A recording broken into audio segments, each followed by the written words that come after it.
It is nearing the end of June already. Recently we witnessed a surge of news from many of the prominent global entities including the UN, World Bank, IMF and the EU. All of them praising Iraq and giving kudos to them for the hard work and achievements. Today is not different as the articles once again tell the RV spigot is wide open to the RV. Until Iraq creates such conditions, passes laws, encourage investment, and Iraq begins to diversify away from dependence on oil, nothing will happen with the Iraqi dinar. The television is saying Parliament Committee is saying there is a new number in the budget. They just admitted we have a new exchange rate and they say they want to be in charge of it, that they want to control, they want to put some votes. Saying the budget has numbers that will change and that's unconstitutional without another reading. It is a 15-day appeals process. Based on Iraq's progress, things are definitely on track to being done.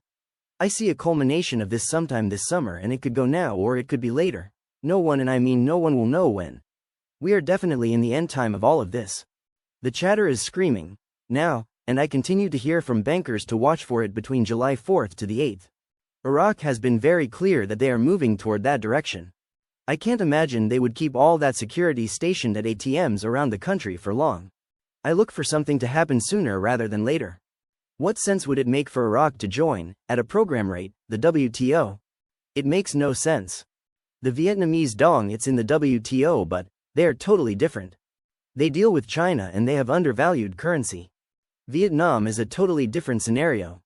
Going into the WTO at a program rate is ridiculous. Everything is waiting for the new exchange rate, so everything will make sense. Iraq's working party on the accession of Iraq to WTO is July 18, 10 a.m. I think we're waiting for a precursor to that. But obviously they're going to have accession. When that exactly happens, on what day, is to be determined. They have things that have to happen prior to that. I understand why people are frustrated. The dinar itself is not a scam, but people do use the dinar to commit scams. The European Union announced. The Iraqi government has achieved development in international investment. There was a signing of the Singapore Convention on Mediation.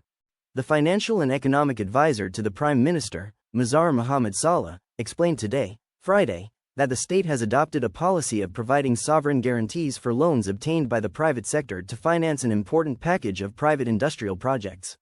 Saleh told Al Farad news agency, "There is a fundamental link in financing and implementation adopted by the government curriculum and public policy in development, and its basics are summed up in the high implementation of listed and ongoing government investment projects, which have faced delays and cessation for many years."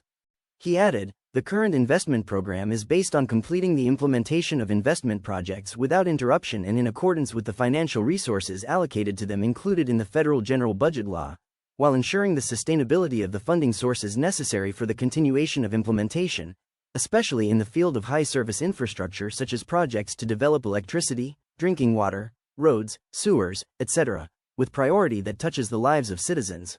He pointed out, based on the above, the increase in revenues is one of the important financing levers in overcoming the problems that were facing government projects, which are called slowed, and which have now entered into implementation and completion, in accordance with the approved policy, no more slowed projects. He expressed, therefore, there is a clear correlation between the capacity to implement urban projects in the country and the growth of public revenue sources, whether oil or non-oil, and harnessing their high financial flows to serve the requirements of economic development in our country in a way that maximizes the gross domestic product and provides high and sustainable employment sources at the same time. The private sector assumes an important responsibility in implementation as it is the effective strategic partner in developing the Iraqi economy and advancing its infrastructure and various production activities. Saleh noted that the state has adopted a policy of providing sovereign guarantees for loans obtained by the private sector to finance an important package of private industrial projects, particularly projects to produce industrial and construction outputs related to the advancement of construction, housing, and infrastructure, with sovereign guarantees for the private sector amounting to 85% of the value of private activity, specifically industrial than it.